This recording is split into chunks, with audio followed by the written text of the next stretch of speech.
नमस्कार दोस्तों, स्वागत है आपका हिंदी नॉलेज शो में। तो दोस्तों, आपने ये कहावत कई बार कही और सुनी होगी, लेकिन शायद ही आप में से कई लोगों ने इसे पूरे होते देखा होगा। लेकिन आज इस वीडियो में ये कहावत 100% पूरी होगी। तो कहावत यह है कि जिनके खुद के घर शीशों के होते हैं वो दूसरों पर पत्थर नहीं फेंका करते। और यही कहावत आज सऊदी अरेबिया और बाकी के अरब देशों पर फिट बैठ चुकी है, क्योंकि जो सांप उन्होंने दूसरों के लिए बनाया था आज वो उन्हें खुद ही को डस रहा है। दरअसल पूरा मामला कुछ इस प्रकार से है कि आप जानते ही हैं, कल मैंने आपको खबर दी थी कि यमन के हूती विद्रोहियों ने, जो यमन के ज्यादातर हिस्से को कंट्रोल करते हैं और अपने आप को यमन की आधिकारिक सरकार बताते हैं, उन्होंने ऑफिशियल तौर पर इजराइल के खिलाफ युद्ध डिक्लेयर कर दिया था। और कल ही से इन्होंने इजराइल के खिलाफ दे दनादन बैलिस्टिक मिसाइलें दागनी शुरू कर दी। उसके बाद भारी मात्रा में ड्रोन स्ट्राइक करनी शुरू कर दी। इसके अलावा रॉकेटों की तो भरमार ही कर डाली है इजराइल के ऊपर। और इस वजह से आज की तारीख में इजराइल के जो एयर डिफेंस सिस्टम हैं वो बहुत ही ज़्यादा प्रेशर में चल रहे हैं। लेकिन इनसे इजराइल तो परेशान है ही, परेशान सऊदी अरेबिया इजराइल से भी ज़्यादा है। अब आप कहोगे कि यार, यमन के विद्रोहियों ने युद्ध छेड़ा है इजराइल के खिलाफ, रॉकेट, मिसाइलें और ड्रोन दाग रहे हैं वो इजराइल के ऊपर, निशाना उनका इजराइल की जनता और सेना है।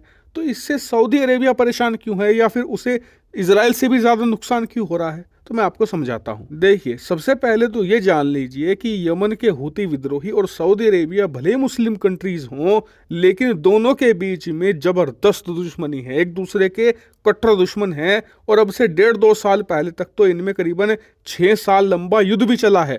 और उस युद्ध को यमन के हूती विद्रोही जीत चुके हैं। और इन्होंने 4-5 साल के दौरान ही सऊदी अरेबिया की जो पूरी गठबंधन सेना थी, जिसमें सऊदी अरेबिया की सेना थी, यूएई था, कुवैत था, इराक था, इन सभी को एक झटके में ही पटक कर हरा दिया था। लेकिन पिछले 1.5-2 साल से शांति बनी हुई थी, लेकिन अब ये शांति भंग हो चुकी है। भंग होने का कारण ये है कि यमन के हूती विद्रोही जब किसी भी प्रकार की बैलिस्टिक मिसाइल, ड्रोन या रॉकेट दागते हैं इजराइल पर या इजराइल की सेना पर, तो बीच में पड़ता है सऊदी अरेबिया। स्क्रीन पर आप देखिए, कुछ इस प्रकार से इन्हें दागनी पड़ती है इजराइल पर मिसाइलें और बीच में सऊदी अरेबिया पड़ता है। अब दिक्कत यह है कि इनकी मिसाइलों की क्वालिटी और ड्रोन क्वालिटी हद से ज़्यादा बेकार है, क्योंकि एक तरीके से जुगाड़ लगाकर ही इन्होंने बैलिस्टिक मिसाइल और ड्रोन तैयार किए हैं ईरान से टेक्नोलॉजी लेकर। अब इससे हो रहा यह है कि बहुत सारे ऐसे बैलिस्टिक मिसाइलें और ड्रोन जो कि दागे तो गए इजराइल के ऊपर हैं,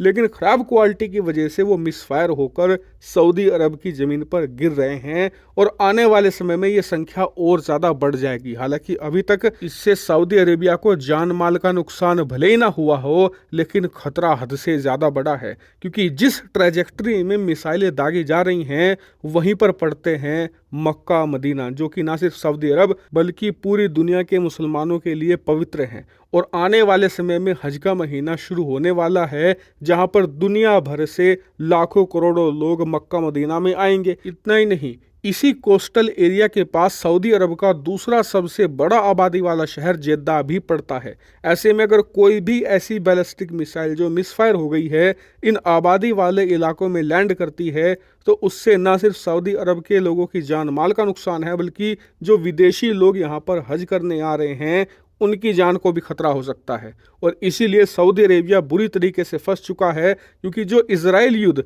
उन्हें लग रहा था कि सिर्फ इजराइल तक सीमित रहेगा और इजराइल ही इससे परेशान होगा, अब ये खुद उससे परेशान आ चुके हैं। और इसीलिए कहते हैं कि जिनके खुद के घर शीशों के होते हैं वो दूसरों के घरों पर पत्थर नहीं फेंका करते, क्योंकि कल को नुकसान उन्हें भी हो सकता है। सऊदी अरब के साथ यही हुआ है, अब इस पूरे लपेटे में ये भी आ चुके हैं। लेकिन आपका सवाल होगा कि सऊदी अरेबिया इससे बचने के लिए क्या कर रहा है? तो देखिए, यहाँ पर भी एक कहावत सऊदी अरेबिया पर फिट बैठती है। हालांकि ये कहावत मैं मॉडिफाई करके आपको सुना रहा हूँ कि पेड़ की जड़ें भले कितनी बड़ी हो जाए, किसी किसी पेड़ की जड़ें तो पेड़ से भी बड़ी हो जाती हैं, लेकिन बड़ी होने से फर्क नहीं पड़ता, रहेंगी हमेशा वो पेड़ के नीचे ही। यही काम सऊदी अरेबिया का हो चुका है। आप पिछले 2 साल के सऊदी अरेबिया के जो क्राउन प्रिंस हैं, जो वहाँ के राजा हैं, उनके बयान उठाकर देखो, सारे एंटी अमेरिका बयान उन्होंने दिए हैं। यहाँ तक कि एंटी अमेरिका कदम भी उठाए हैं, चीन के साथ गठजोड़ करके, रूस के साथ तेल पर गठजोड़ करके। लेकिन अब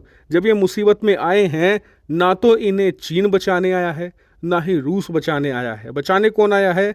अमेरिका। दरअसल जैसे ही इनके ऊपर से बैलिस्टिक मिसाइलें और रॉकेट गुजरने लगे, इनके डिफेंस मिनिस्टर कुछ ही घंटों के अंदर भागे भागे पहुंचते हैं अमेरिका की राजधानी वॉशिंगटन।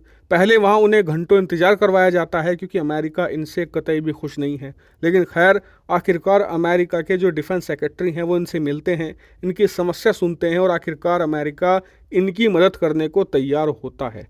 अमेरिका ने दरअसल अभी सऊदी अरेबिया के साथ ये एग्रीमेंट कर लिया है कि वो अतिरिक्त पैट्रियोट एयर डिफेंस सिस्टम तैनात करेगा सऊदी अरेबिया के उन इलाकों में जहां पर आबादी ज़्यादा है और बैलिस्टिक मिसाइल या फिर ड्रोन मिसफायर होकर गिरने की आशंका है। ऐसे में सऊदी अरेबिया की सुरक्षा के लिए अमेरिका आगे आ चुका है। वहीं इजराइल इस मामले से बहुत खुश है क्योंकि इजराइल को पता है कि इस पूरे कांड ने अरब के सबसे बड़े देश को उसी की दवाई का स्वाद चखा दिया है। हालांकि आपको बता दूं कि आने वाले 24 घंटों में इस मामले पर बहुत बड़ी खबर जरूर आएगी, इसीलिए चैनल को सब्सक्राइब जरूर कर लेना। Thank you very much for watching video.